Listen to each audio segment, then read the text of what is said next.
Assalamualaikum warahmatullahi wabarakatuh. Berjumpa kembali bersama saya Mang Maman di channel Pojok Tani. Hari ini mereview perkembangan pohon anggur ini, anggur akademik ya teman-teman. Anggur akademik ini hari ini saya tidak hitung berapa HSP atau hari setelah pruning ya, tapi hari ini sedang dari brokoli sedang berbunga ya seperti ini.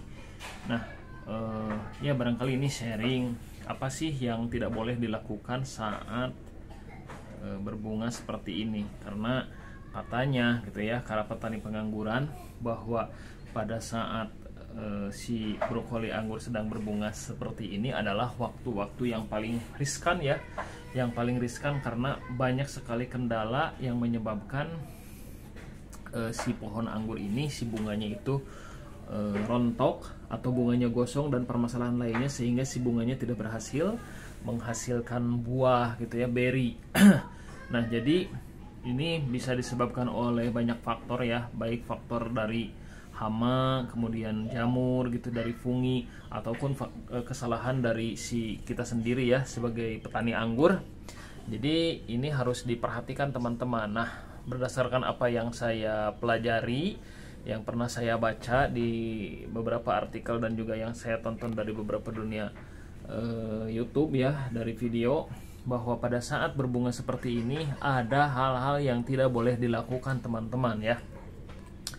Kalau pada fase brokoli itu saya masih sempat melakukan penyemprotan ya dengan dosis kecil ya teman-teman, tapi pada fase seperti ini saya tidak berani ya teman-teman. Bahkan penyiraman pun saya tidak berani terlalu banyak. Dan memang harus diketahui ada hal-hal yang perlu diperhatikan ya saat pohon anggur sedang berbunga seperti ini ya. Apa saja? Nah, apa yang saya praktekkan dari apa yang saya pelajari, yang saya baca. Jadi pada saat pohon anggur seperti ini sangat riskan sekali. Nah, apa yang tidak boleh dilakukan adalah yang pertama, melakukan penyemprotan apapun, penyemprotan seperti pungi gitu ya, pupuk daun, pupuk pembuahan yang disemprot, apapun pokoknya yang bersifat penyemprotan itu lebih baik dihentikan dulu teman-teman ya pada saat pohon seperti ini, hingga si berinya si bunganya ini menjadi beri ya sebesar kacang hijau, baru bisa dilakukan penyemprotan atau pemupukan gitu ya, pemupukan ulang. Nah, berikutnya adalah apa yang tidak boleh dilakukan pada saat pohon anggur berbunga seperti ini. Jangan terlalu banyak disiram. Jadi si media tanamnya jangan terlalu banyak disiram. Kita jaga kelembaban gitu, tapi jangan terlalu banyak diberikan air ya pada media tanam, apalagi sampai becek ya teman-teman, karena rentan rontok bunganya. Begitu juga ketika penyemprotan dilakukan itu bisa gosong ya teman-teman dan rontok. Dan juga si media tanam jangan dibiarkan terlalu kering juga gitu ya. Jadi pas saat berbunga seperti ini si media tanam itu tetap kita berikan, kita siram, tetapi dengan volume yang sedikit dari biasanya gitu ya, agar ya kita bisa mengantisipasi ya, menjaga si bunga-bunga anggurnya tidak lantas rontok ya teman-teman. Kan sayang kalau rontok ya,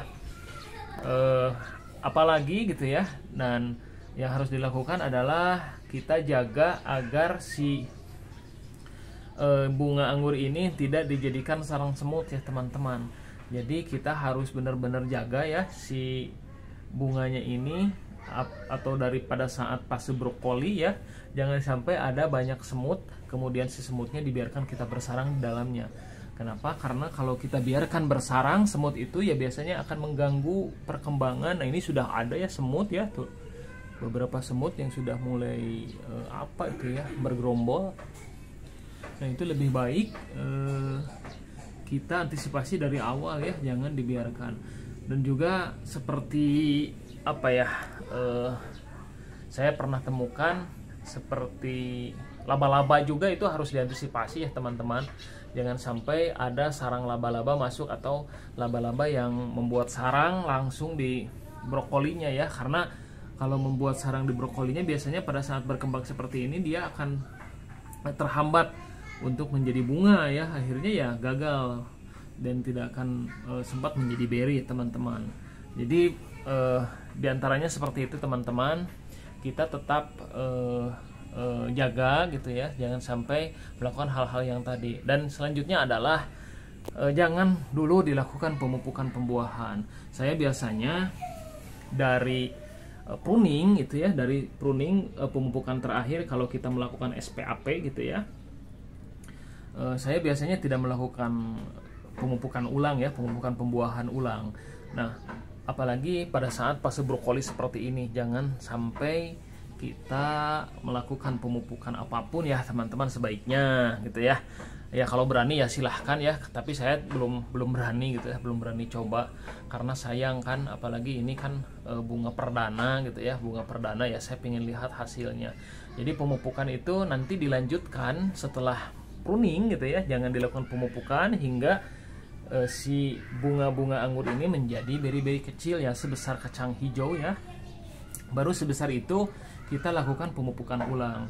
Nah, pada saat si berinya sudah sebesar kacang hijau, kita juga bisa melakukan penyemprotan, melanjutkan ya, penyemprotan secara rutin kalau memang terindikasi si pohon anggurnya ini ada serangan-serangan jamur gitu atau serangan-serangan hama lainnya ya. Tapi kalau pada saat brokoli seperti ini ya jangan sekali-kali kita melakukan penyemprotan, penyiraman terlalu banyak, terlalu dibiarkan terlalu kering gitu ya. Penyemprotan pada bagian daun ya, penyemprotan fungi dan insek atau penyemprotan pupuk ya sebaiknya dihentikan dulu ya, untuk mengantisipasi hal-hal yang tidak diinginkan seperti itu teman-teman. Nah, itu saja sih sharing, ini kita sharing saja, saya pun sharing ya, mudah-mudahan ini bisa bermanfaat untuk teman-teman ya. Saya bukan menggurui karena saya juga pemula teman-teman, tapi ini berbagi sharing ya, berbagi saja apa yang saya pelajari, apa yang saya praktekkan ya. Mudah-mudahan ketika sudah terbukti benar gitu ya, ketika sudah terbukti bisa menghasilkan ya, ini juga bisa dicoba oleh teman-teman, terutama teman-teman pemula ya. Jadi ini khusus untuk pemula, bukan untuk para pengangguran pengalaman ya. Untuk pengangguran pengalaman ya peace ya. Ya, kita saling berbagi saja. Kalau misalkan ada kekeliruan ya silahkan diingatkan di kolom komentar. Terima kasih. Salam hijau, salam pengangguran.